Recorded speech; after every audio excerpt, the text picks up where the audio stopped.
Couples under Mothers Union from the 7 Anglican Dioceses of Central Region in Uganda gathered for a retreat with a shared mission to rejuvenate their marriages, revive their relationships, and renew their commitments to the journey of marriage.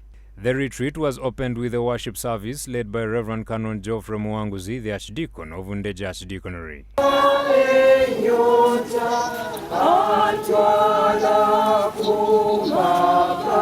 In his sermon, Reverend Canon Muwanguzi encouraged couples to reflect on the marriage in the Garden of Eden, stressing the importance of promoting harmony and peace in their homes. The mission of our revival is to return and bring us back, to the Garden of Eden. Naye bwe baba kuziza manya n'obuvunanyizibwa bwamu obukolanga bwe bulina okuba. Ne values zaamu ebikusuubirwamu ng'oli mu lusuku olwo bwe bibanga weegombye kuddayo Mukama yebazibwe ddirayo ddala ng'omanyi nabyo obuvunaanyizibwabo. One of the key speakers, Reverend Herbert Setumba Chigongo, parish priest of Abaita Babiri in Namirembe Diocese, encouraged couples to prioritize open communication in every aspect of their relationship, calling it a vital tool for resolving issues and strengthening their bond. It is very important when we gather to talk about our marriages, especially the issue of communication, because there is no way we can revive our marriages unless we do communication. We talk about issues. There are many people who are suffering. They've lost their marriages because they don't talk about the issues. He further advised women to maintain clean and uncluttered bedrooms, cautioning against storing items like soap, sugar, and other household goods in the space meant for rest and intimacy. When you go to a master bedroom, it's where you talk about your issues, where you settle, where you relax, where you are in freedom with your wife. Because you know, when Adam and Eve were made by God, they were naked, but they were not even ashamed because they were with each other. They were only two and enjoying their life.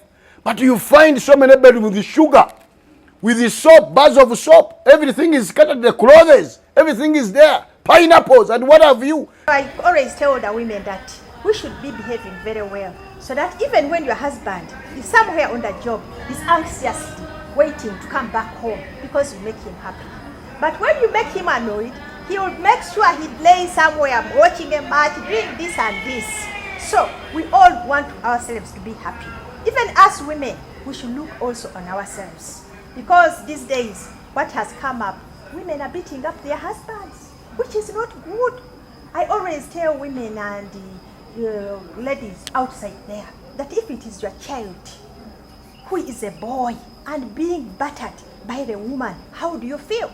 Mama Rachel Chiseka, wife to the Bishop of Luwero Diocese, highlighted poverty as a major contributor to marital breakdowns and called on couples to work together as a family unit to overcome financial hardships. Another challenge is poverty in their homes.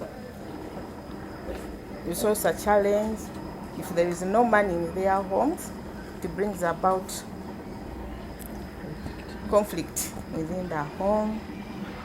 Lack of communication. What I want to emphasize is to continue loving each other, forgiving each other, and working together as a family. That's the only solution. The men these days, they keep more silent to themselves. You may find a man who has got a problem, challenges in life. In fact, he does not have money, but he cannot tell the wife at home that, you know what, I do not have money. They want to keep up there. And when you keep up there, when you have not communicated with your wife, you will not know. And before you know it, the man has run out of the home because they cannot handle, they want to pretend to be in the places where they cannot afford. The host of the retreat, Dina Sekabira, president of Mothers Union Luwero Diocese, noted that the retreat was organized to help couples rekindle their marriage journey, reflecting on the love, harmony and care that defined the Garden of Eden. As the married, we think of our journey and we see ourselves as it has been exhibited today. How do we take ourselves back to Eden, where there was harmony, where there was happiness, where there was love, care, and everybody was in for love, as we had agreed on the first day when we made our vows. That is why we are here as Mothers Union.